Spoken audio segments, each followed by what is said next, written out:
മറ്റ് സ്ഥലങ്ങളെ അപേക്ഷിച്ച് കുറവ് എന്ന് പറയുന്നത് അവിടെ കൂടുതലായിട്ട് നമുക്കറിയാലോ ഉയർന്ന കയറി ഇറങ്ങി ഒരുപാട് ദൂരം നടക്കുന്ന. അപ്പൊ അതുകൊണ്ട് തന്നെ ഈ ഫിസിക്കൽ ആക്ടിവിറ്റി നമ്മൾ നടക്കുന്നത് ഈ പ്രഷർ കുറയ്ക്കാനായിട്ട് സഹായിക്കും. മരുന്ന് കഴിക്കണം ശ്രീ ജോർജ്. നമ്മുടെ 2-3 ദിവസം കൂടുമ്പോൾ ആശുപത്രിയിൽ പോകുന്നത് എനിക്ക് തോന്നുന്നു ചില പ്രത്യേക സാഹചര്യത്തിൽ ഡോക്ടർ പറഞ്ഞിട്ടായിരിക്കും. സാധാരണ അതായത് നിയന്ത്രണ വിധേയമാകാൻ ബുദ്ധിമുട്ടുള്ളത് കൊണ്ടായിരിക്കാം. അതുകൊണ്ട് ചികിത്സയുടെ വിശദാംശങ്ങളിലേക്ക് ഞാൻ കടക്കുന്നില്ല. അതിനെ വീണ്ടും തുടർന്ന് ആശുപത്രിയിൽ തന്നെ പോവുക. പക്ഷെ പൊതുവായിട്ടുള്ള കുറച്ച് കാര്യങ്ങൾ ഞാൻ പറയാം ശ്രീ ജോർജ്. ഒന്ന്, നമ്മൾ തുടർച്ചയായി ഡോക്ടർ പറയുന്ന സമയത്ത് ആശുപത്രിയിൽ പോവുകയും മരുന്നുകൾ കൃത്യമായി കഴിക്കുകയും വേണം. അതാണ് ആദ്യത്തെ കാര്യം. കൂടെ അത് പറയുന്ന ഇടവേളയിൽ ചിലപ്പോൾ ആഴ്ചയിൽ ഒരിക്കലാകാം, 2 ആഴ്ചയിൽ ഒരിക്കൽ, നിയന്ത്രണ വിധേയമായ മാസത്തിൽ ഒരിക്കലാകും. കേരളത്തിലാണെങ്കിൽ പ്രാഥമിക ആരോഗ്യ കേന്ദ്രങ്ങളിൽ കൂടി ഇതിനുള്ള ചികിത്സ നമുക്ക് രജിസ്റ്റർ ചെയ്ത് കഴിഞ്ഞാൽ ആ PHCയുടെ കീഴിലുള്ള എല്ലാവർക്കും തന്നെ അവിടുന്ന് മരുന്ന് കിട്ടുന്നുണ്ട്. അത് നമ്മൾ കൃത്യമായിട്ട് മരുന്ന് കഴിക്കണം. ഇനി ഒരു 3-4 കാര്യങ്ങൾ കൂടി ശ്രദ്ധിച്ചാൽ നമുക്ക് ഈ രക്താതിസമ്മർദ്ദം നിയന്ത്രണ വിധേയം അത് വന്നവർക്ക് ശ്രീ ജോർജിനെ പോലെയുള്ളവർക്ക് അത് കുറയ്ക്കാനും പറ്റും. ഇതുവരെ രക്താതിസമ്മർദ്ദം നോർമൽ ബ്ലഡ് പ്രഷർ ഉള്ളവർക്ക് ഹൈപ്പർ ടെൻഷൻ വരാതെ സൂക്ഷിക്കാനും പറ്റും. അതിലൊന്ന് ഭക്ഷണമാണ് ശ്രീ ജോർജ്. ഭക്ഷണത്തില് അമിതമായ ഉപ്പ് എന്ന് വെച്ചാൽ നമ്മൾ സാധാരണ ഉപ്പ് കഴിക്കുന്നത് ഉപ്പില്ലാതെ കഴിക്കേണ്ട ആവശ്യമില്ല. പക്ഷെ നമ്മളുടെ ഒരു ഹിഡൻ സോൾട്ടുകളുണ്ട്. നമ്മൾ ഈ സൈലന്റ് കില്ലർ എന്നൊക്കെ പറയുന്ന പോലെ ഒളിച്ചിരിക്കുന്ന ഉപ്പുള്ള കുറെ ഭക്ഷണങ്ങളുണ്ട്. ഒന്നാണ് അച്ചാർ.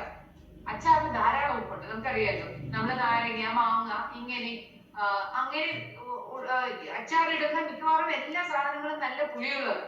അപ്പൊ ആ പുളി കോമ്പൻസേറ്റ് ചെയ്യാൻ വേണ്ടി നമ്മൾ ഉപ്പ് ചേർക്കും. നമ്മൾ ആ ഉപ്പ് അല്ലെങ്കിൽ ഉപ്പായിട്ട് നമുക്ക് അറിയാനും പറ്റില്ല. പിന്നെ ഉപ്പ് ഒരു പ്രിസർവേറ്റീവ് ആണ്.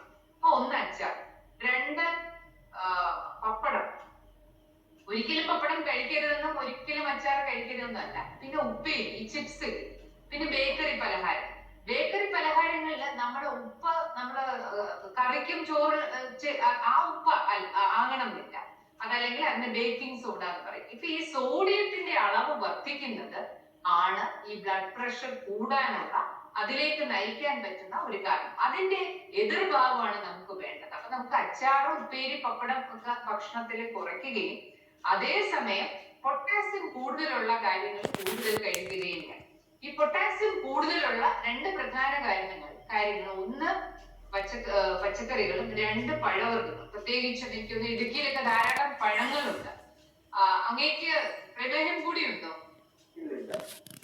ഇല്ല. അപ്പോൾ നമുക്ക് പ്രമേഹമുള്ളവർക്കും പഴങ്ങൾ കഴിക്കാം. പക്ഷെ കൂടുതൽ മധുരമുള്ള, കൂടുതൽ കലോറിയുള്ള ഈ ഏത്തപ്പഴം, മാങ്ങ ഇതിലൊക്കെയാണ് കൂടുതൽ കലോറി ഉള്ളത്. അതേസമയം പേരയ്ക്ക, പപ്പായ ഇങ്ങനെയുള്ള പഴങ്ങളിൽ കലോറി കുറവാണ്. അപ്പൊ ഈ പഴങ്ങൾ ധാരാളം കഴിക്കുന്നു. പച്ചക്കറികൾ എന്ന് പറയുമ്പോൾ നമുക്ക് എല്ലാ പച്ചക്കറികളും നല്ലതാണ്. നമുക്ക് വെള്ളരി, പടവലം അങ്ങനെയുള്ള പച്ചക്കറികൾ, വെണ്ടയ്ക്ക, വഴുതനങ്ങ, ചീര, മുരിങ്ങയില തുടങ്ങിയ ഇലക്കറികൾ. വാസ്തവത്തില് എല്ലാവരും തന്നെ ഓരോ ദിവസവും ഇലക്കറികൾ ഭക്ഷണത്തിൽ ഉൾപ്പെടുത്തണം. നമ്മൾ ഗ്രാമിന്റെ കണക്ക് പറയുകയാണെങ്കിൽ നമ്മൾ ഓരോ ദിവസവും ഏതാണ്ട് 450ഓളം ഗ്രാം പച്ചക്കറികളും 150 ഗ്രാം പഴങ്ങളും ഓരോ വ്യക്തിയും കഴിക്കണമെന്നാണ്. നമുക്കറിയാം പൊതുവിൽ നമ്മൾ അങ്ങനെ കഴിക്കുന്നവർ വളരെ കുറവായിരിക്കും. എന്തായാലും നമുക്ക് ഓരോരുത്തർക്കും കഴിക്കുന്ന ഈ പച്ചക്കറിയുടെ അളവും പഴങ്ങളുടെ അളവും കൂട്ടുകയും അതേസമയം നമ്മൾ ഈ ഉപ്പിന്റെ കാര്യം നേരത്തെ പറഞ്ഞതുപോലെ മധുരവും ചോറ്, അരി, ഗോതമ്പൊക്കെ സാധാരണഗതിയിൽ നമ്മുടെ ഭക്ഷണത്തിൽ കൂടുതലാണ്. അത് കുറയ്ക്കാം. ഇപ്പൊ നമ്മൾ കഴിക്കുന്ന ഭക്ഷണത്തിലുള്ള കാരണം അത് പലപ്പോഴും നമുക്ക് ആവശ്യത്തിൽ കൂടുതലായതുകൊണ്ട് അത് കൊഴുപ്പായിട്ട് ശരീരം അത് സ്റ്റോർ ചെയ്ത് വെക്കും. അപ്പൊ അങ്ങനെ അത് ട്രൈഗ്ലിസറൈഡ് അല്ലെങ്കിൽ കൊളസ്ട്രോളിന്റെ ഒരു ഘടകങ്ങളൊക്കെ ആയിട്ട് അത് മാറും. അപ്പൊ ഭക്ഷണം ആണ് ഒരു പ്രധാനപ്പെട്ട കാര്യം.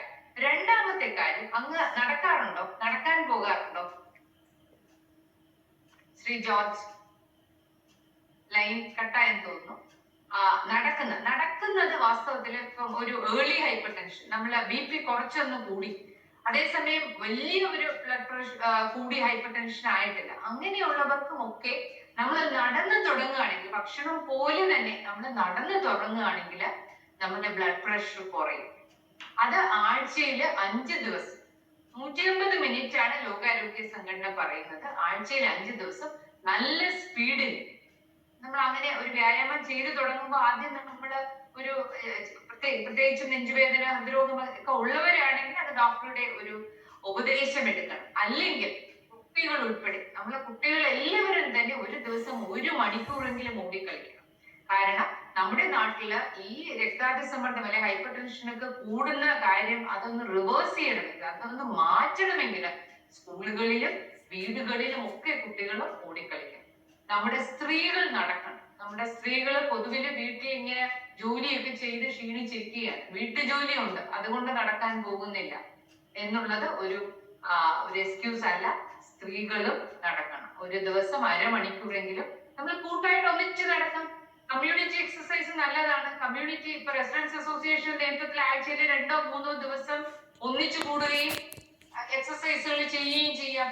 അപ്പൊ അത് എക്സസൈസ് നമ്മൾ പറയുന്നത് ഈ നടപ്പ് മാത്രമല്ല, അതല്ലാതെയുള്ള സ്ട്രെങ്ത് ട്രെയിനിങ് അത് വളരെ അത്യാവശ്യമാണ്. അത് ഞാനിപ്പോ രക്താതിസമ്മർദ്ദത്തിന്റെ ഒരു പശ്ചാത്തലത്തിലാണ് പറയുന്നതെങ്കിലും ഈ പ്രമേഹം ഉൾപ്പെടെയുള്ള അസുഖങ്ങളെ പ്രതിരോധിക്കാൻ വേണ്ടി സ്ട്രെങ്ത് ട്രെയിനിങ് എന്ന് പറഞ്ഞാൽ പുഷപ്പ്, ചെറിയ വെയിറ്റ് എടുത്തിട്ടുള്ളത്, ജിമ്മിൽ പോയി ആൾക്കാർ ചെയ്യുന്ന കാര്യങ്ങൾ. അപ്പൊ അത് സ്ത്രീകൾക്കും പുരുഷന്മാർക്കും ഒന്നിച്ച് തന്നെ ചെയ്യാവുന്നതേ ഉള്ളൂ. അപ്പം അത്തരം കാര്യങ്ങൾ, വ്യായാമം, പിന്നെ നല്ല ഉറക്കം, അത് 7 തൊട്ട് 9 മണിക്കൂർ വരെ. 8-9 മണിക്കൂർ ഉറങ്ങുക എന്ന് പറയുന്നത് നമ്മളുടെ ഒരു ശീലത്തിൽ നിന്ന് പൊതുവിൽ കുറഞ്ഞു. കാരണം നമ്മളിപ്പോ ഇന്റർനെറ്റും സോഷ്യൽ മീഡിയ, വാട്സാപ്പും ഫേസ്ബുക്ക്, ഇൻസ്റ്റാഗ്രാമും ഒക്കെ രാത്രി നോക്കി ഇരിക്കുന്നുണ്ട്. മറ്റു പല കാരണങ്ങൾ കൊണ്ടും ഉറക്കം സാധാരണ നിലയിൽ വേണം എന്നുള്ളത് ഈ രക്താതിസമ്മർദ്ദത്തിന്റെ പ്രതിരോധത്തിന് വളരെ വളരെ പ്രധാനമാണ്. ഡോക്ടർ, ഇപ്പോൾ നമുക്കിപ്പോ ഒരു പ്രേക്ഷകൻ കൂടിയുണ്ട്. ആലപ്പുഴയിൽ നിന്നും അനീഷാണ്. ഡോക്ടർ, അതുപോലെ ഈ ഹൈപ്പർ ടെൻഷൻ ഏതെല്ലാം തരത്തിലാണുള്ളത്? പ്രൈമറി, സെക്കൻഡറി എന്ന പലതരത്തിലുള്ള ഹൈപ്പർ ടെൻഷൻ ഉണ്ട്. പിന്നെ പ്രഗ്നൻസി ഇൻഡ്യൂസ്ഡ് ഹൈപ്പർ ടെൻഷൻ ഉണ്ട്, ഗർഭിണികൾക്ക് വരുന്ന ഹൈപ്പർ ടെൻഷൻ. സാധാരണ മറ്റെന്തെങ്കിലും ഒരു അസുഖം, ചില കിഡ്നി ആർട്ടറികളുടെ പ്രശ്നം അങ്ങനെയൊക്കെ വന്നിട്ട്, ചില ഹോർമോൺ എൻഡോക്രൈൻ പ്രശ്നം, അങ്ങനെയൊക്കെ മറ്റ് അസുഖങ്ങളുമായിട്ട് ബന്ധപ്പെട്ട് ബ്ലഡ് പ്രഷർ കൂടാം. സെക്കൻഡറി. പ്രൈമറി എന്ന് വെച്ചാൽ സാധാരണ പൊതുവിൽ വരുന്ന എല്ലാവർക്കും തന്നെ ഈ കുടുംബപരമായിട്ടും ഒക്കെ വീടുകളിലും വണ്ണം കൂടുതലുള്ളവർ അങ്ങനെ പല പല പശ്ചാത്തലത്തിൽ വരും. പിന്നെ ഗർഭിണികൾക്ക് അതുവരെ ബ്ലഡ് പ്രഷർ നോർമൽ ആയിരുന്നവർക്ക് നമുക്കറിയാലോ പ്രമേഹവും അതുപോലെ വരാൻ പറ്റും. അപ്പൊ അതൊക്കെയാണ്.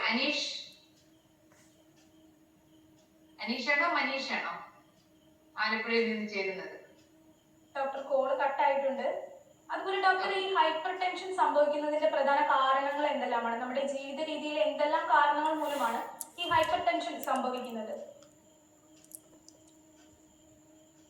നേരത്തെ നമ്മൾ പറഞ്ഞതുപോലെ അതിലെ ഭക്ഷണത്തിന്റെ കാരണങ്ങളുണ്ട്. അതുകൊണ്ടാണ് ഈ ഡാഷ് ഡയറ്റ് എന്നൊക്കെ പറഞ്ഞിട്ട് ഹൈപ്പർ ടെൻഷന് വേണ്ടിയിട്ട് മാറ്റാൻ വേണ്ടിയിട്ട് ഭക്ഷണം അതിനുവേണ്ടി തന്നെ മാത്രമായിട്ട് പറയുന്നത്. അത് പൊട്ടാസ്യം കൂടിയ ഡയറ്റ് എന്നൊക്കെ പറയുന്നത്. അപ്പൊ അതുകൊണ്ട് ഈ എന്താണ് ഒറ്റ കാരണമല്ല, ഇതൊക്കെ മൾട്ടി ഫാക്ടോറിയലാണ്. ഒരുപാട് കാരണങ്ങൾ അതിന്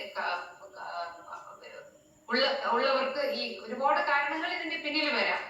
നമ്മളിപ്പോ നേരത്തെ ഉറക്കത്തിന്റെ കാര്യം പറഞ്ഞു. സ്ട്രെസ് എന്ന് പറഞ്ഞത് നമ്മളുടെ ജോലിയുടെ ഭാഗമായിട്ട്, അതല്ലെങ്കിൽ കുടുംബ പ്രശ്നം, മറ്റ് സാമ്പത്തിക പ്രശ്നങ്ങൾ, ഇങ്ങനെയൊക്കെയുള്ള കാര്യങ്ങളായിട്ട് പലർക്കും ഒരുപാട് സ്ട്രെസ് വരുമല്ലോ. മാനസിക സമ്മർദ്ദം അങ്ങനെ വരുന്നവർക്ക് അതും ഒരു റിസ്ക് ഫാക്ടറാണ്.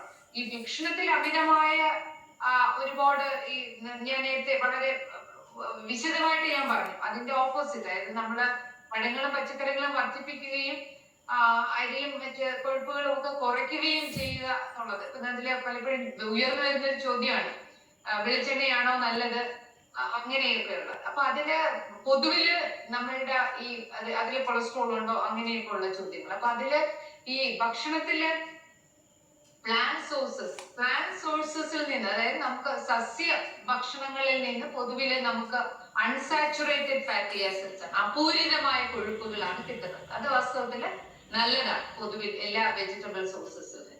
നമ്മുടെ ശരീരമാണ് ഇതിനെ സസ്യങ്ങളിൽ നിന്ന് നമുക്ക് ഫൈറ്റോസ്റ്റിറോളുകൾ എന്ന് പറയും. ശരീരമാണ് അതിനെ കൊളസ്ട്രോൾ അല്ലെങ്കിൽ കൊളസ്ട്രോൾ ആയിട്ട് സിന്തസൈസ് ചെയ്യുന്നത്. ഇതില് 2 ഗ്രൂപ്പുകളിൽ നിന്ന് അതിൽ ആനിമൽ ഫാറ്റ് പൊതുവിലെ സാച്ചുറേറ്റഡ്, പ്ലാന്റ് സോഴ്സസ് സസ്യങ്ങളിൽ നിന്നുള്ളത് അപൂരിതവുമാണ്. ഇതിന് 2 പ്രധാനപ്പെട്ട എക്സെപ്ഷൻസ്. വെളിച്ചെണ്ണ, പാം ഓയിൽ, ഇതിനകത്തൊക്കെ കൂടുതലായിട്ട് പൂരിതമായിട്ടുള്ള അതായത് സാച്ചുറേറ്റഡ് ഫാറ്റ് ഉണ്ട്. അപ്പൊ അത് ശരീരത്തിൽ അത് കൺവേർട്ട് ചെയ്യപ്പെടും. അതേസമയം ആനിമൽ ഫാറ്റ്